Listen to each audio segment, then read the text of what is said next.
the Standard newspaper this morning. A ray of hope on fuel prices as Rotich yields, but also the Chinese behind monkey slur on the Huru video has been deported. But if there's one thing that has also gotten my attention, although that is on the Daily Nation, we'll get to, it is a quick update on the death of Sharon Otieno. But first of all, to page 6, that is, where we have page 6 and page 7. The Standard newspaper this morning gives a great depth into what the economists feel. Of course, mixed reactions from the likes of Devin D, but also Rotich suggested a 12% tax to appease members of parliament. Honorable Joe, I'll begin with you. Your thoughts on this? Henry Rotich came back from Beijing, held a 2-hour closed-door meeting. He's saying that they could consider 12%.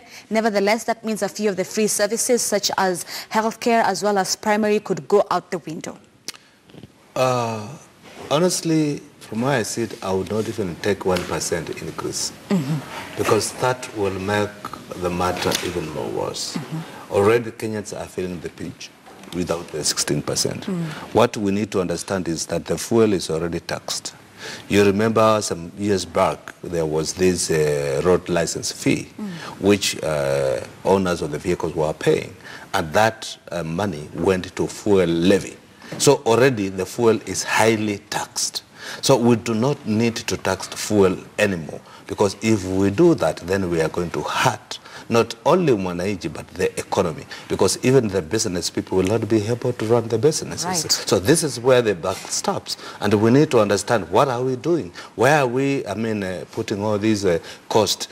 I understand where Rotich is coming from, because of course the country must live within our means. We need to have we need to get money to pay all the to cut for the constitution, so to speak. This is what I would say, because the constitution as it is, and I'm sure most of my friends here will agree with me, it's too expensive. We have to cut for it. It is ours, it is our tech, and we have to pay for it. And this is where the problem is. I would want to go to venture into other avenues of collecting money, but not to tax. And that's the thing. Where would you advise President Uhuru Kenyatta to get alternative methods of funding? There are so many ways. He's building roads. Those roads, he can erect toll stations, whereby you'll be taxed maybe 5 shillings or 10 shillings per vehicle, and you'll still get revenue. There are so many ways of collecting revenue, because the moment you impose taxes on fuel, then you are taxing even somebody who is not using the road which you want to pay for. Yes. All right, Honorable Rose Nyamunga, your thoughts on this? I think the 12%, in my view, doesn't make sense. We cannot continue taxing Kenyans, and we cannot run country by taxing. I remember in the last parliament, from time to time, you would see the president pleading with the members of parliament to pass some of these bills, mainly on tax. I think the way forward is proper fight against corruption. The money that is required, that is about, the shortfall is about 70 billion. That is what we are looking for from this tax. 70 billion from fuel and another 37 billion from mobile money. It's about 100 billion. Yes. If you compare that with the level of corruption that we have in Kenya, it cancels. And we should only intensify also the collection of revenue. I think many people are still evading tax. Kenyans should be taxed fairly, so we all feel that it is an obligation for all of us to pay tax. It should not be like a punishment. But since our income is so small and dwindling all the time, anytime you hear of any tax, you don't want to. If you go to the developed world, you see that they don't even talk about it, because it is a must, it is a given, they have to pay it.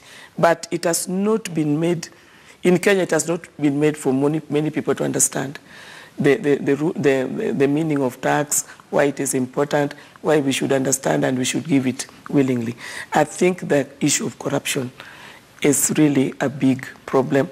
Most people think that if I continue paying tax, and I don't see that impacted in my life. Look at the roads, the way things are.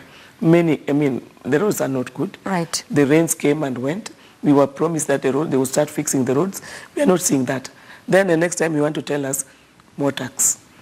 And in my view, we should make Kenyans understand the importance and also use the resources in a prudent manner that gives people appetite to pay tax without any form of evasion. And Mark Bichachi, speaking of resources and being able to see the resources, a lot of people say that take a look at some of the projects that we're seeing from China. Kenyans are not getting the investment on return in that. Well, the return on investment and government projects, I've always said, is something to be argued about for quite a while, because most roads in Kenya are not, for example, profit-making entities. You cannot charge a tax on many of the roads that we have. So we don't quite see the benefits of infrastructure in the short term. That's not how government works. It's not a business. You know, it's not like you buy bread in the morning and you sell by lunchtime and you can see a return on investment. It does not work like that. That being said, we need to really look at the situation Kenya is in its proper context.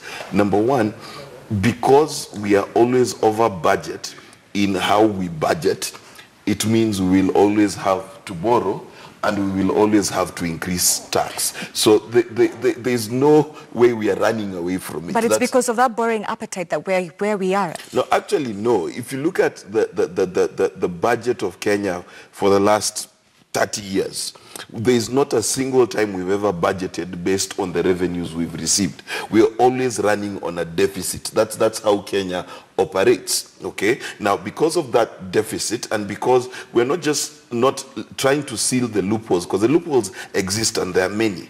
For example, our budgeting process is not zero-based. I'll give you an example.